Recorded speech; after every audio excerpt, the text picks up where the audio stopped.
Good morning, everybody. Well, my previous speakers, while they've been interesting, I know what you're all waiting for is to hear about your and my favourite topic, tax. Is that right? Of course it is. I was looking for a great quote to start this off, and I thought nothing is more topical than this one. It was, next to being shot at and missed, nothing is really quite as satisfying as a tax refund. Now, I don't know if Donald Trump wrote that, but that was some years ago, so it's quite topical at the moment. So I'm here to talk to you about tax and give you some sort of hints and let you know what's happening in that space at the moment. So how to avoid the wrath and the cost of the ATO, what's happening with tax penalties, what's some ways to pay less tax. I know we all want to pay less tax. And what is the ATO focus at the moment? Okay, here's some ideas. Avoid the wrath of the ATO. Be aware of the ATO's KPIs. They do match KPIs in various industries, and if you fall out of too many of them, it can trigger an audit. Be aware of their vast data matching capabilities, and the use of AI now is even increasing that. It's getting quite scary as to what they can see and hear and get into your home and into your business. Ensure your BAS reports match your financial statements, and I see quite a bit of that where the BAS returns don't match the financial statements at all. Ensure you can justify any private use of business assets with records, FBT in particular, motor vehicles.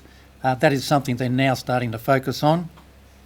Keep good records, and you'll hear me say it a few times. Keep good records. Meet your PAYG and super obligations.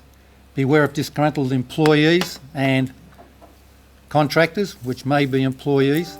That is something that is a highlight now, and the ATO is certainly focusing on that. As I mentioned, understand the difference between what is really a contractor, what is really an employee. And a great tip, lodge on time. Even if you're not ready, you think it's not quite right, lodge it. Avoid the penalties. You can always amend it later on, and you don't get any penalties later on, apart from the fact you may have to pay some interest if you're understated your income, but try and lodge on time. Okay, tax penalties. This is something I know you're all interested in. They apply to late lodgement. They apply to late lodgement of just about everything. And the penalty these days is a penalty point every 28 days, and a penalty point is $313 up to a maximum of 5 penalty points, which is $1,565. I see a lot of that lately, and we're talking to the ATO about clients that have got $20,000, $30,000 worth of late lodgement penalties, and what they're saying now is basically we don't care. I can't really think of some of the excuses that you can get over this now. We used to be able to come up with some good excuses and get them remitted. Now, very, very hard. So unless you've got a nil refund, you're probably okay, unless you've already received a penalty notice because you haven't lodged. And remissions, hang on, better go to this one. Important, they're not freely given now. We're spending a lot of time trying to get remissions, and I tell you what, it is very, very hard. So I think the ATO certainly believe that they need the money and we don't. And what are some easy ways to pay less tax? Keep good records. I've mentioned that. Keep your receipts, be organised, claim everything you're allowed to claim. That once again means keeping good records. Get advice from an accountant, because tax is tricky, I can tell you. Avoid the Medicare levy surcharge. Here's an easy one.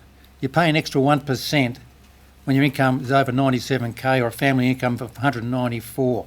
Now, perhaps the cost of private health cover may be less than what you're paying in that surcharge.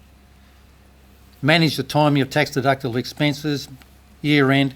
Consider when you may be in a lower tax bracket in a year, so maybe we can postpone, bring forward something. Make sure you take advantage of the 20k immediate write-off. Consider possible benefits, maybe paying your home off earlier, home loan. Perhaps adjust your income with your partner. Don't have perhaps you earning all the interest income when they've got a low income, you've got a higher income. Be careful on the sale of capital gains tax assets. Once again, timing can be important.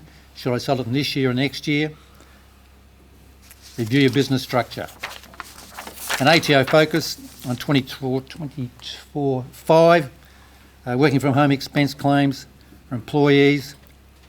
Make sure you have the records. You now need to keep detailed records of your working from home. Rental properties, they say that they've found 9 out of 10 are incorrect. Interest in portion has been incorrect. Repairs versus capital. Failing to include all income. Once again, data matching and KPIs.